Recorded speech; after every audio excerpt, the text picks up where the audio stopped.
பொன்முடி மீது கட்சியில் கட்சியை சார்ந்து பொதுமக்கள் மத்தியிலும் ஒரு அனுதாபம் வரக்கூடிய அளவிற்கு அவருடைய செயல்பாடுகள் இல்லை. கட்சியிலேயே கூட மூத்த அமைச்சர்கள் மற்றவர்களை சரியாக அவர் மதிக்க மாட்டார். அந்த பகுதிகளில் இருக்கிற கட்சி பிரதிநிதிகள் கூட ஒரு சரியான அணுகுமுறைகள் இல்லை.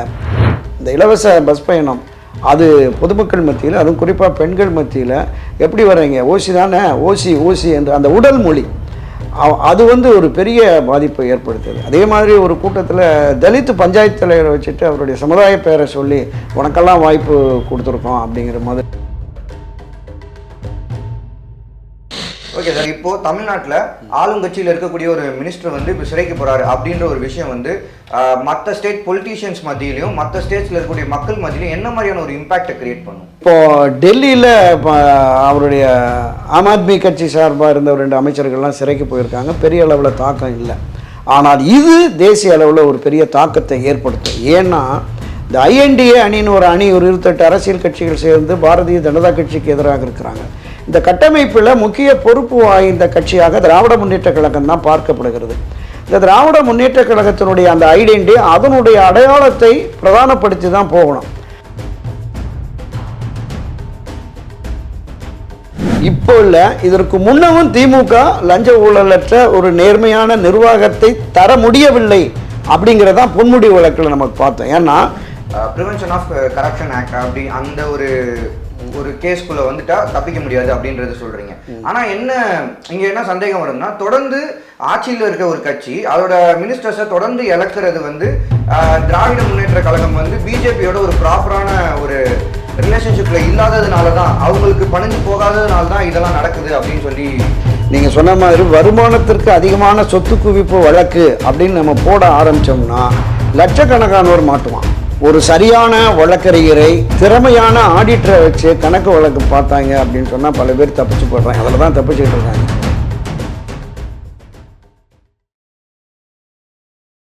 வணக்கம் சார். வணக்கம் சார். சார், ஆல்மோஸ்ட் ஒரு 50+ இயர்ஸாக ஒரு ஜேர்னலிஸ்டாகவும் ஒரு திராவிட ஆய்வாளராகவும் நீங்கள் பயணிச்சுட்டே வரீங்க. இந்த பொன்முடி அவர்களோட இந்த தீர்ப்பை நீங்கள் எப்படி பார்க்குறீங்க? கிராம பகுதிகளில் ஒரு பழமொழி சொல்லுவாங்க, உப்பை தின்றவன் தண்ணீர் கொடுக்க வேண்டும், தப்பு செய்தவன் தண்டனை அனுபவிக்க வேண்டும் என்று. அந்த வகையில் தவறு செய்த பொன்முடிக்கு தண்டனை கிடைத்திருக்கிறது.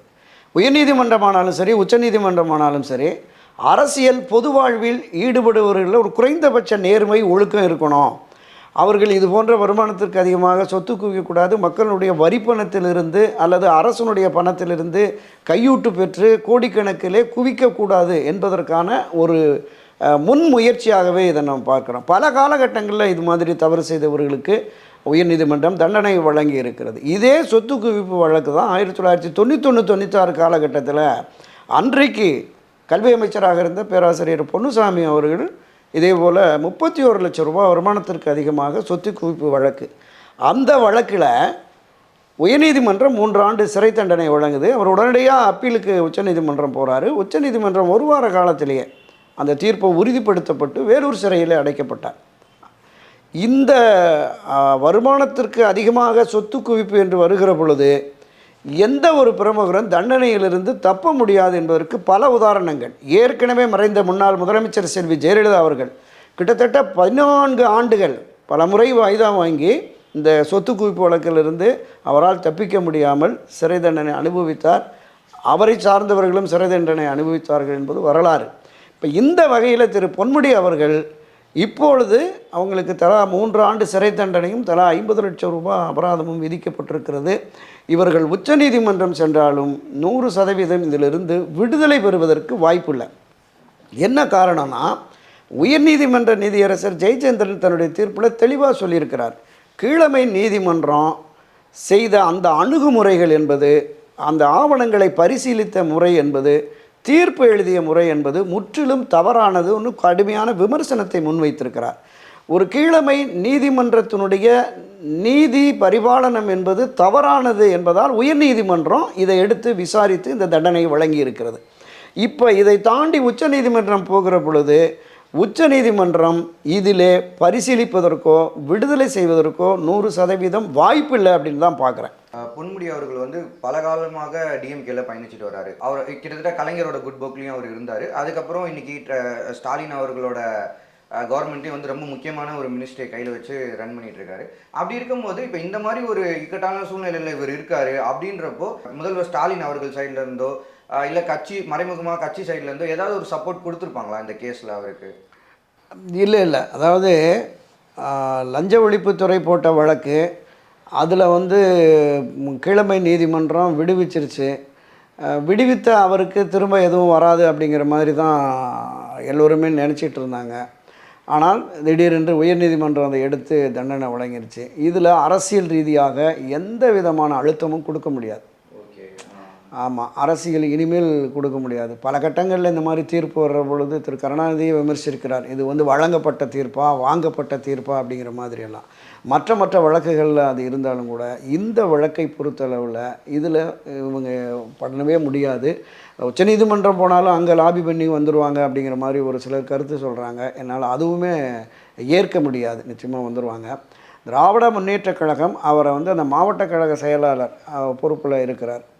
அந்த பொறுப்பில் வேணால் தொடர விடுவாங்க. ஆனால் சிறைக்கு போய் அவர் இருக்கிற போது கட்சி ரீதியாகவும் அவரால் செயல்பட முடியாது. அதனால் திமுகவும் பெரிய அளவில் அவருக்கு சப்போர்ட் பண்ண முடியாத நிலைமை தான் இருக்குது. இப்போ உச்சநீதிமன்றத்தில் மிகச்சிறந்த வழக்கறிஞர்களை வைத்து நம்ம ஒரு சிட்டிங்க்கு 50 லட்சம் 1 கோடி வாங்குகிற வக்கீல்கள்லாம் இருக்காங்க. அவங்கெல்லாம் வச்சு வாதாடினாலும் கூட இந்த தீர்ப்பு திரு ஜெயச்சந்திரன், நீதியரசர் ஜெயச்சந்திரனுடைய தீர்ப்பு ஒரு வலிமையான தீர்ப்பாக இருக்கிறது.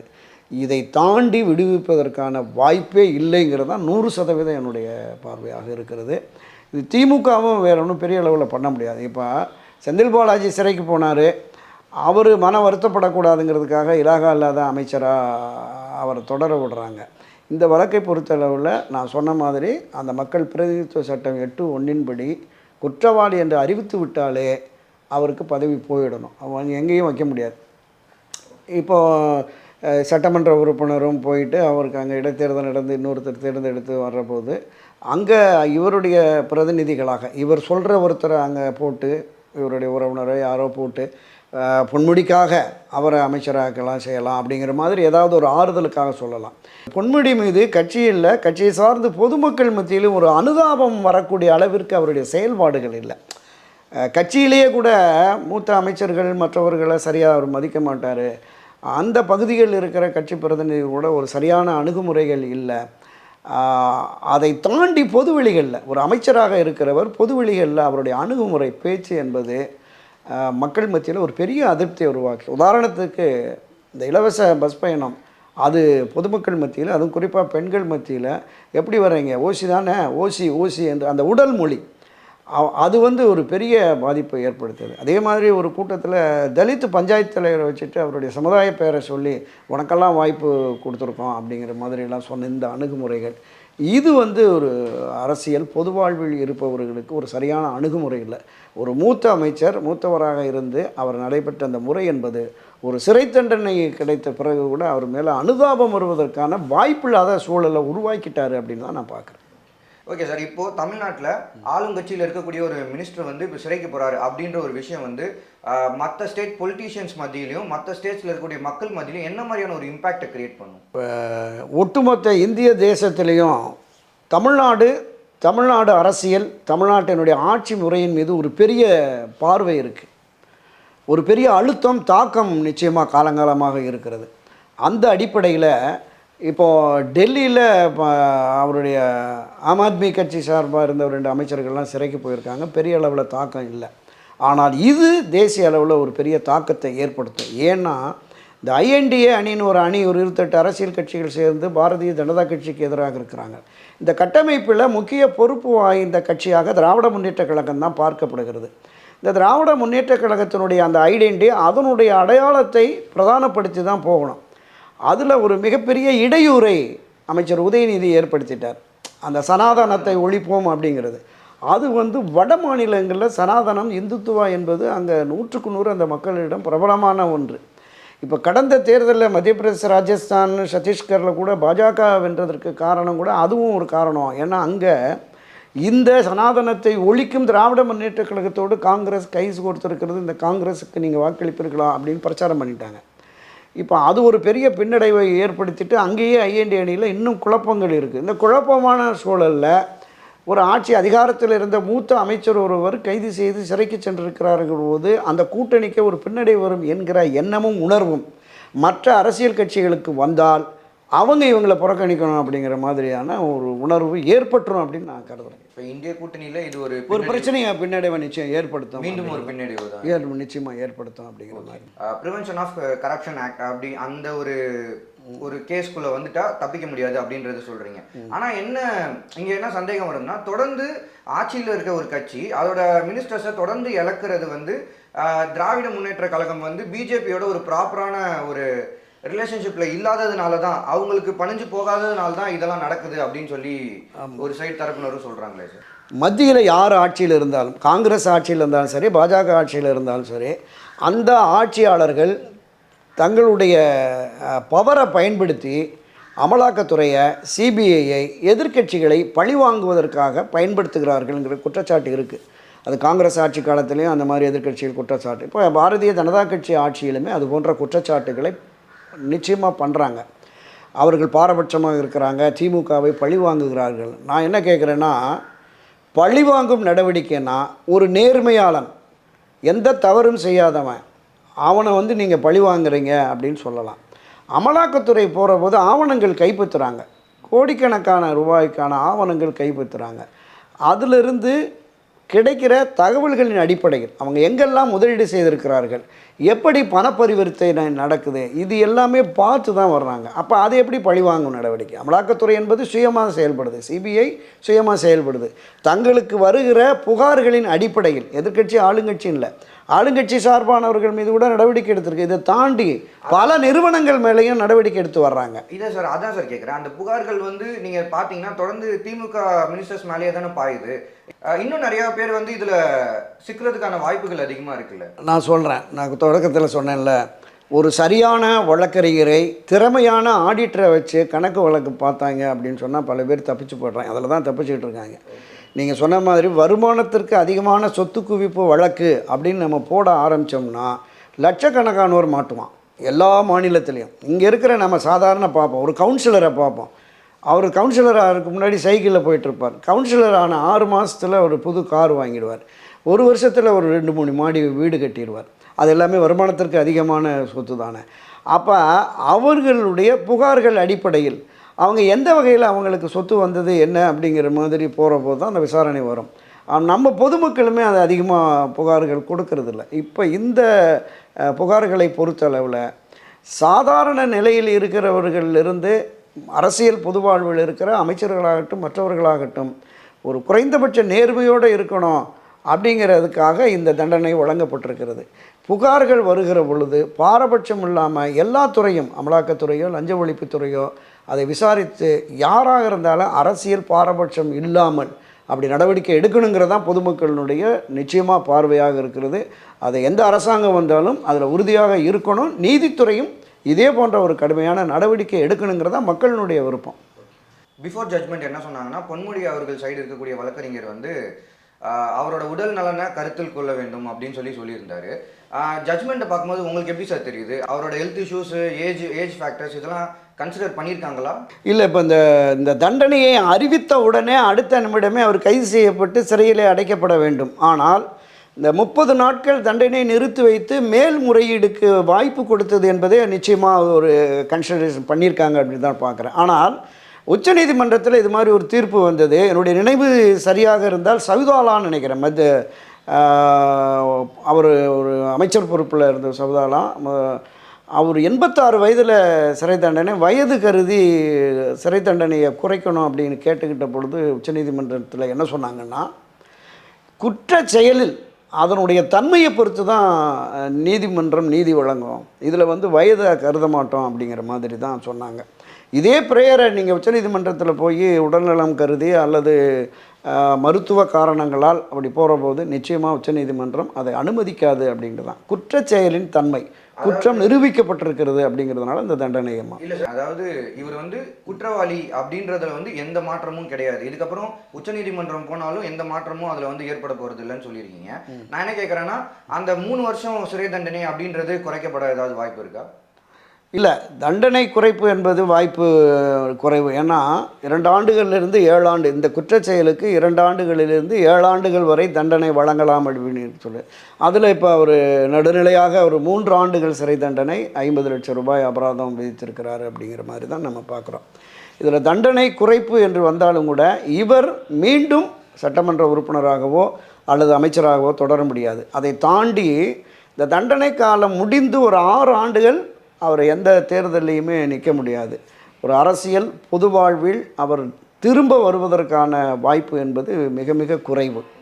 இது இப்போ திராவிட முன்னேற்றக் கழகத்திற்கு, இந்த ஆட்சிக்கு ஒரு மிகப்பெரிய பின்னடைவை ஏற்படுத்தியிருக்கு. ஏன்னா ஒரு லஞ்ச ஊழலற்ற நேர்மையான ஒரு அரசாங்கத்தை தருவோம், நிர்வாகத்தை தருவோம் என்ற ஆட்சி அதிகாரத்திற்கு வந்திருக்கிறார்கள்.